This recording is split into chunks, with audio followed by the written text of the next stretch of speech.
Bismillahirrahmanirrahim. Assalamu alaikum wa rahmatullahi wa barakatuhu. Students, hope you all are fine and doing great. Today we are going to start science for grade 7th.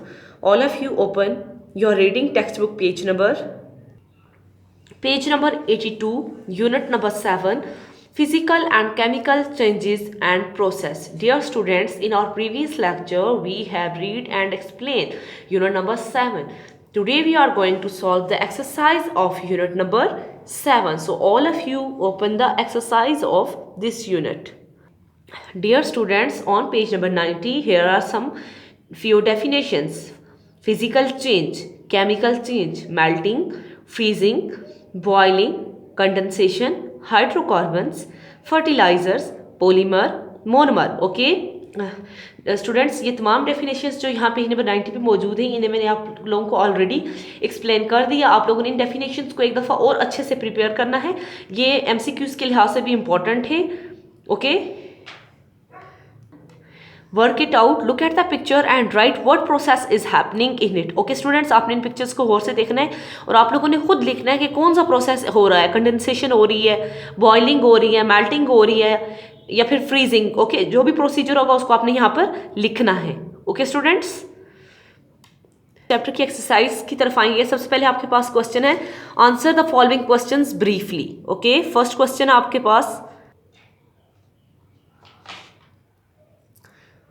What are 3 states of matter? Students, आपने matter की 3 states पढ़ी हैं। कौन कौन सी हैं वो 3 states? Solid, liquid and gas. These are the 3 state of matter. Okay, give some example of melting from surrounding. Melting mean पिघलना, ठीक है, पिघल जाना। तो आपने अपने सराउंडिंग से मेल्टिंग की कुछ एग्जांपल्स लिखनी है। Just like melting of ice, ठीक है। देखिए आइस जो है ये हमारे घरों में अवेलेबल है, तो ये हमारी रोजमर्रा रूटीन की एग्जांपल है। वैक्स, जो मोमबत्ती पिघल जाती है, या फिर जो वैक्स सिंपली आप ले लें वो भी मेल्ट होती है। एंड बटर और मक्खन, ठीक है, all these are the example of melting. What are hydrocarbons? Hydrocarbons क्या होते हैं स्टूडेंट्स? हाइड्रोकार्बन और ऑर्गेनिक कंपाउंड। हाइड्रोकार्बन्स क्या होते हैं? ऑर्गेनिक यानी नमियाती मरकबात होते हैं। That are made up of carbon and hydrogen only. और ये किससे बने होते हैं स्टूडेंट्स? हाइड्रोकार्बन किससे बने होते हैं? Carbon and hydrogen. For example methane, example मैंने आपको दी है किसकी? मीथेन। और ये सबसे ज्यादा सिंपलेस्ट हाइड्रोकार्बन है। सबसे सिंपलेस्ट हाइड्रोकार्बन कौन सा स्टूडेंट्स?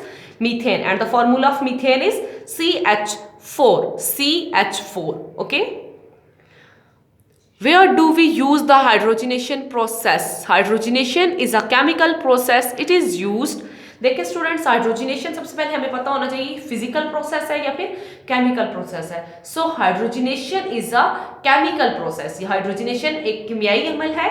इट इज यूज्ड, ये कहाँ यूज किया जाता है? When we change oil into solid state ghee, जब हम ऑयल को घी की फॉर्म में चेंज करते हैं by a process called hydrogenation. तो उस प्रोसीजर को हम क्या कहते हैं?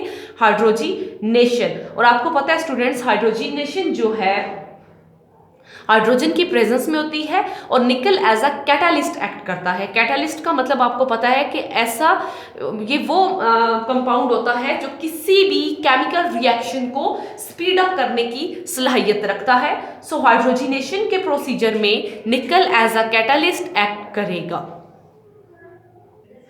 नेक्स्ट क्वेश्चन है आपके पास, What is the difference between boiling and condensation? Boiling mean उबलना, condensation mean मुंजमद होना।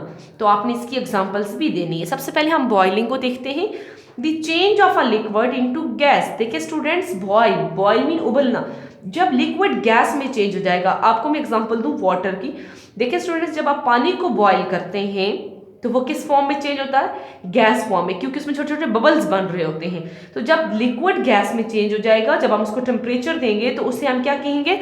Boiling. For example boiling of water, अभी मैंने आपको example the. Steam coming from hot T, गर्म चाय से उबल जो स्टीम हमें मिल रही होती है, भाप जो हमें मिल रही होती है, ये भी बॉइलिंग की एग्जाम्पल है। While the change of a gas into liquid at a certain temperature is called condensation.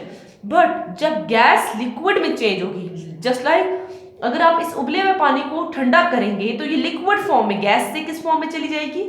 Liquid form में चली जाएगी तो उस प्रोसीजर को हम क्या कहेंगे, कंडेंसेशन। देखिए students, the change of a gas into liquid, जब गैस लिक्विड स्टेट में चेंज हो जाएगी उस प्रोसीजर को हम क्या कहेंगे, कंडेंसेशन।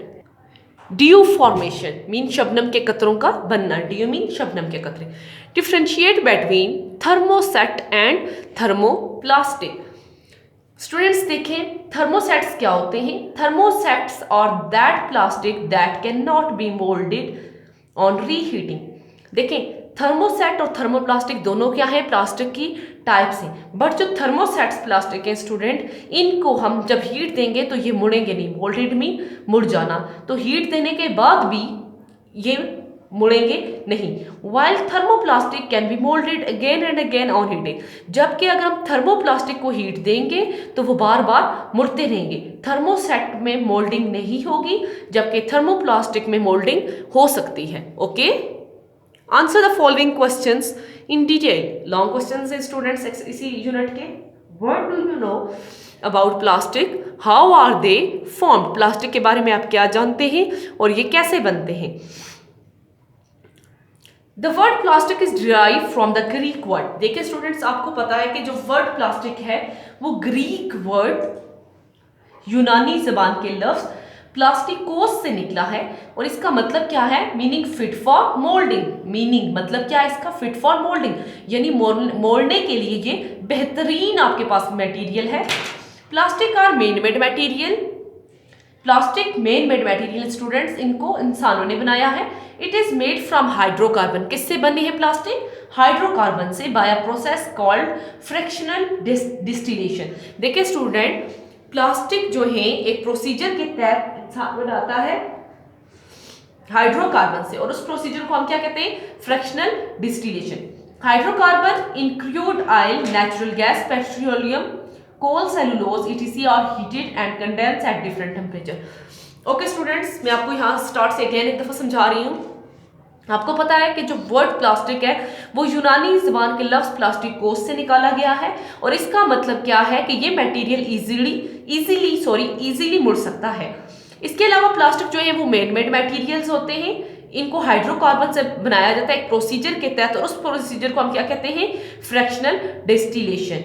ये क्या था कि ये किस क्वेश्चन का आंसर है, what do you know about plastic. So यहाँ तक आपका क्वेश्चन जो है, आंसर जो है क्वेश्चन जो है उसके अकॉर्डिंग आपका आंसर फुलफिल है, रिक्वायरमेंट क्वेश्चन की कंप्लीट हो रही है। सेकंड है हाउ आर दे फॉर्म्ड, ये कैसे बनते हैं। सो यहाँ देखिए students, hydrocarbon include oil, natural gas, petroleum, coal, cellulose etcetera are heated and condensed at different temperature.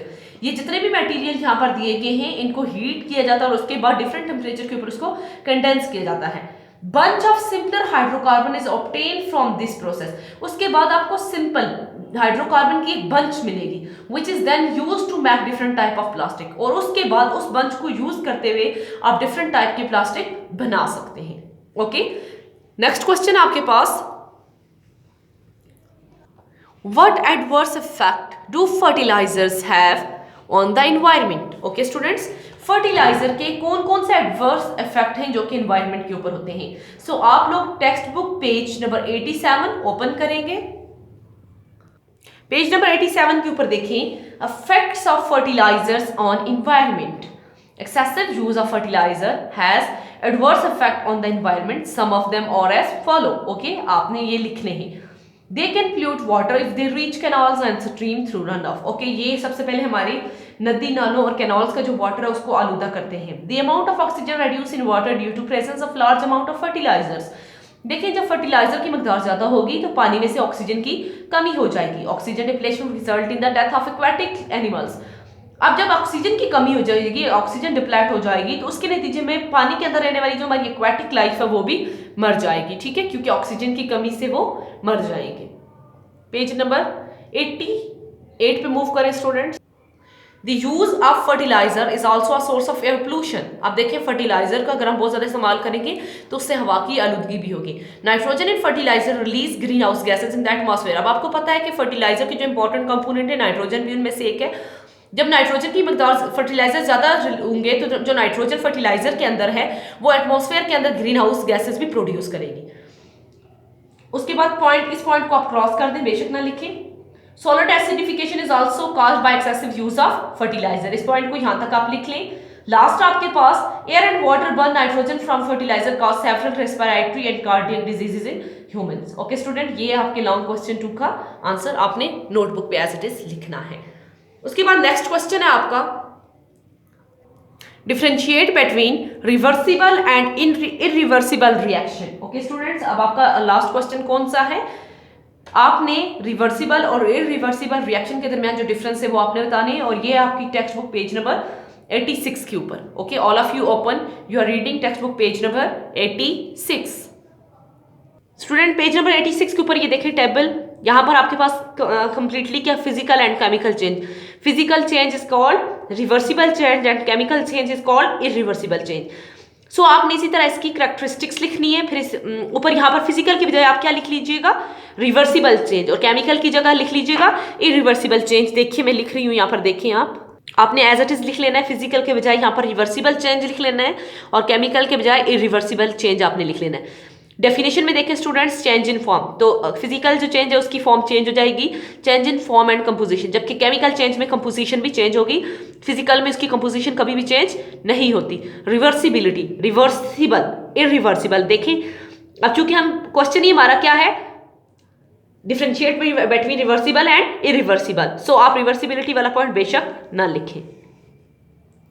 Formation of new substance, no new substance formed, one or more new substance formed. Students लाजमी नहीं है कि ये characteristics आप लिखें, आप ऊपर लिखें रिवर्सिबल, इरिवर्सिबल, दरम्यान में लाइन लगाएं और ये सारे पॉइंट्स लिख लें। बस ये रिवर्सिबल वाला और ये वाली चीज आपने नहीं लिखनी, बाकी टेबल को एज इट इज आप लिखें। No new substance formed, one or more new substance are formed. देखें रिवर्सिबल में कोई भी न्यू सब्सटेंस नहीं बनता, जबकि रिवर्सिबल में न्यू सब्सटेंस बनते हैं।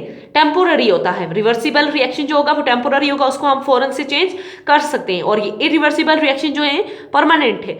No energy production, reversible reaction में एनर्जी की प्रोडक्शन नहीं होती, जबकि रिवर्सिबल में एनर्जी प्रोड्यूस होती है। 3 स्टेट्स में कौन कौन सी 3 हालतें होंगी? वो हीट, साउंड और लाइट।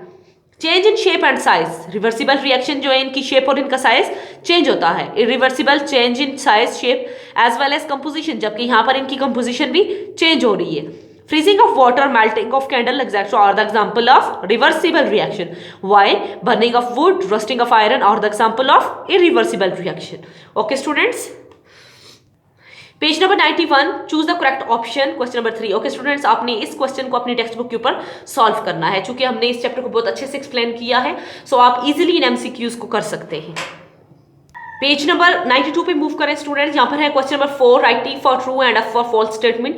ये भी आपका होम टास्क आपने इसे खुद करना है। क्वेश्चन नंबर 5 है write a few sentences about the following, all these are the definitions. Okay, आपने इन डेफिनेशंस को खुद लिखना है। पीछे मैंने आपको बताया था, कुछ डेफिनेशंस पढ़ के बताई थी कि उन्हीं डेफिनेशंस को फॉलो करते हुए आपने अपनी वर्डिंग में ये डेफिनेशंस लिखनी है। ओके स्टूडेंट्स, आपने जितने भी आज हमने शॉर्ट क्वेश्चंस किए, लॉन्ग क्वेश्चन किए, इसे अपनी साइंस की नोटबुक के ऊपर लिखना है। पॉइंटर पेज मस्ट बनाएं न्यू चैप्टर का। इसके अलावा टॉपिक जो उसको हाईलाइट करके लिखें, ब्लैक पेन का यूज़ करें और ब्लू का, ठीक है। और उसके बाद आपने अपना वर्क जो है वो नीट एंड क्लीन करना है। इसके अलावा जो क्वेश्चंस हैं उन्हें आपने प्रिपेयर भी करना है टेस्ट के लिए। जज़ाकिल्लाह, फ़ी अमानिल्लाह।